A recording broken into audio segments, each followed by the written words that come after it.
What's going on, guys? My name is Joey Franzo with Flex Training Systems, and today I am bringing you another baby podcast, aka audio only, video or audio, whatever you guys want to call it. For many of you out there, you guys listen to these things on the road. Maybe you're traveling or whatever. Shout out to Kevin Guerrero. He was reminding me that there are a good amount of people that still like the audio only, and I'm gonna try to do at least one video on camera and one audio per week at least. Probably ends up being maybe one more, maybe one less. We will see. All right, that being said, topic of today is going to be putting unnecessary stress on yourself leading into a competition. For example, let's say you have a meet coming up, and let's say it's nationals. Sometimes, especially if you're one of those 10 guys that are coming with me to the Arnold this year, or whatever meet it is, where maybe you're competing against someone, whatever. You might put a lot of pressure on yourself. You want to do really well. There's going to be friends and family there. People are going to be watching you. You might think that your reputation's on the line or something like that. And that's all, fine and good. It's good to have, a sense of urgency, or that the meet is important to you. Because if it wasn't, I wouldn't, why are you doing it? But you need to understand that regardless of the result, or whatever happens at the competition, either you're going to do really well and you're going to maybe learn something from it, or you're not going to do so well and you're going to learn something from it. It just depends on, how you choose to perceive that competition. I know a lot of people, I can name so many people right now, that they do very well in training, and then on meet day they just fall apart, and there can be many different reasons for that, or they just psych themselves out and they forget all their cues, they jump commands, they're nervous, they just do everything wrong, when it doesn't need to be that way. That whatever that pressure is that you're putting on yourself, it's for what? This goes for just life in general. If you look at your fears, right? Think about what your fears are, and then kind of explore those fears. You'll realize over time, if you go through enough adversity, that there are really no big deals. There really aren't. A big deal to you may not be a big deal to somebody else, but chances are, whatever you're going through, you're going to be alive. The people that you care about are going to be close to you. And, when shit hits the fan, time heals all wounds. You're going to get through whatever it is that you get through. It doesn't have to be this unbelievably stressful thing, which ends up taking the fun and the fulfillment out of competing. I know for me personally, when I am prepping for a meet, and I'm doing very well, so I'm hitting PRs, and I know for a fact, there's no doubt in my mind, I was all right, I'm gonna hit some PRs on meet day. This is kind of what happened my last meet. I knew that I had a big squat. I freaking knew that I was gonna smash a huge squat. So I was kind of wow, I'm holding the strength right now. I just want to compete already and put it on the platform. It ended up being one of my best preps ever. My, taper was perfect and everything was great, and I smashed everything I wanted to on meet day. But that kind of leads into, if your training is going really, really well and you're not performing on meet day, could be the taper, could be your nerves, could be the meet situation, could be your weight cut, could be a lot of different things. There's a lot of different reasons for that. That's why, I stress that the taper is so freaking important. Oh my God, the taper, it kind of sucks to train for, 10 weeks, and then you have, let's say you taper for 2 weeks, and then you just don't perform on meet day. That sucks regardless of whatever is causing that. We can only control what we can control, so if your coach, if you think that things can be tweaked with your taper, then make sure you bring that up to your coach. But what can I control? I can control me. I can control what I do, and I can control, my recovery, things like that, for the most part. So you never want to you don't want to be your own worst enemy. You don't want to shoot yourself in the foot.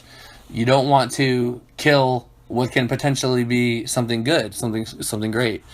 My last meet, I just kind of went into it like I just did nationals. I put up like 1692. I was like, all right, yeah, it's not bad. It's technically a PR at this body weight. I squatted 622, but I ended up hitting 650 5 weeks later. Like, how did I do that? Part of it was not cutting too much weight. The main thing I think was changing my stance. But also, I just said, you know what? I'm just gonna go into this meet. I'm gonna have fun. I'm gonna go there with my girlfriend. I'm gonna just chill out. It's in Vegas, and I'm not going to stress myself out, like I did for the Arnold in 2016. I put a lot of pressure on myself. I really wanted to win that meet. I ended up taking second place by 5 kilos because I ramped my third deadlift, which is a very common thing with me. But it was that meet. I learned a lot of things. It was the first time I had somebody else handle me, other than my girlfriend. And I did a lot of things differently, and I experimented with some things, and I did well, but I did learn a lot. Just about dealing with, like, that meet is unbelievably stressful. Like, there are cameras there. Like, I've done the LA Fit Expo, and that meet is pretty stressful. But it's a fun meet. But the Arnold's like dark, but there's only light on you, and there's like literally infinity cameras in front of you, and there's like just people in front of you. So not to mention, it's like, okay, I want to do really well. I want to win this meet, so I'm putting all that pressure on myself. And I had been I killed my training, leading into the meet, so I knew I was going to hit something big. But there's all these other variables that I had never seen before at that time. That was my first Arnold. And I had somebody else handling me, just a lot of different things going on. And it kind of messed with me. And if there is a lift that's going to be affected by pressure, I believe it's going to be the squat. The squat, I mean, obviously other lifts can go bad too, but the squat is like, you can't see the weight. It's a lot of weight. You can probably the most likely to die from the squat than anything else. And I completely just forgot about my stance. I had recently switched to flats for that meet. And I just fight or flight. I went back to what I knew, which was narrow. That's why I don't recommend switching your stance close to a meet. But I had done it at the time because I was dealing with a hip problem, and it was either I change now and I can put up something decent, or I just don't compete or don't powerlift anymore because I'm tearing my labrum.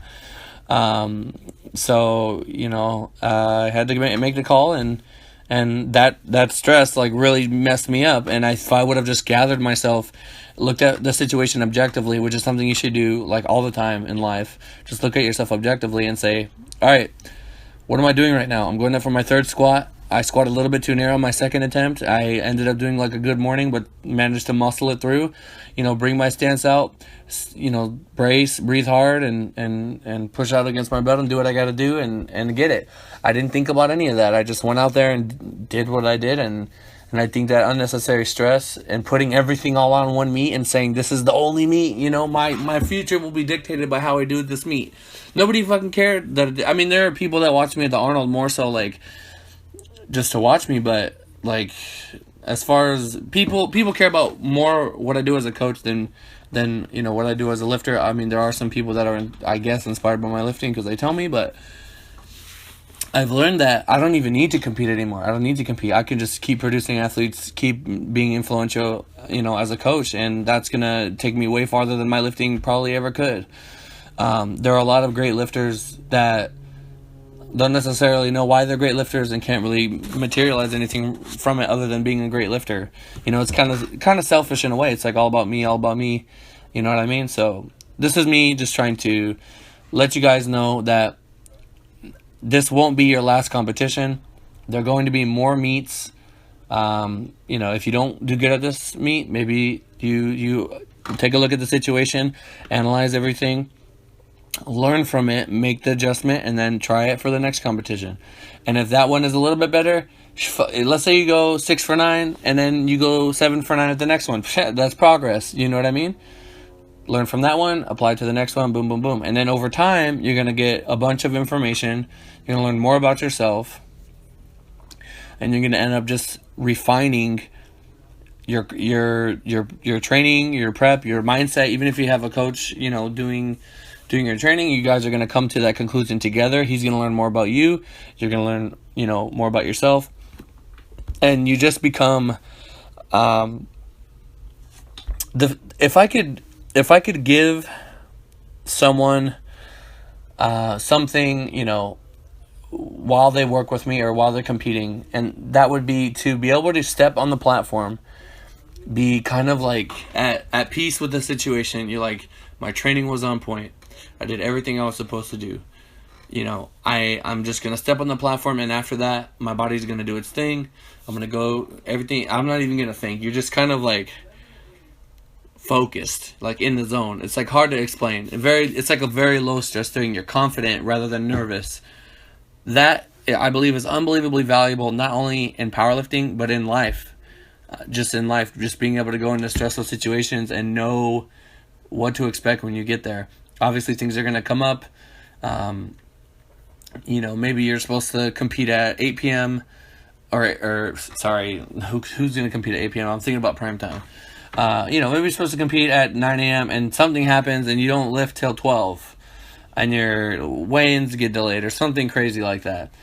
You just gotta, make sure you take everything into consideration. Like, take your outside atmosphere and, think about what's really going on. Am I okay? It's just one meet. Is this meet a shitty? I couldn't control the circumstances, and I'll do better next time. I'm not even going to worry about it.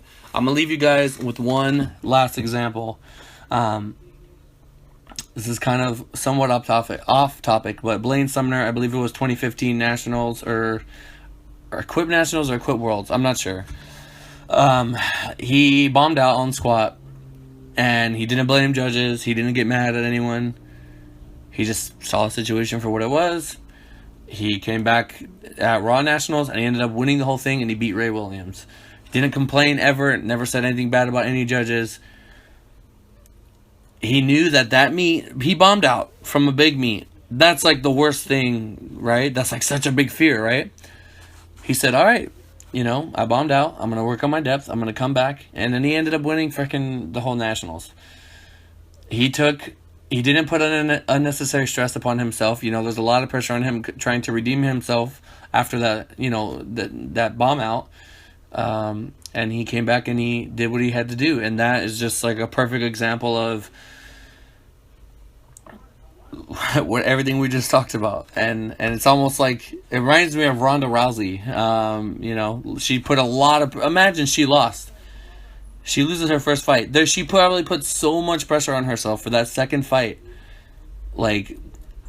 She lost, and everybody came out of nowhere to tell her, how much they love her, how much they support her still, whatever.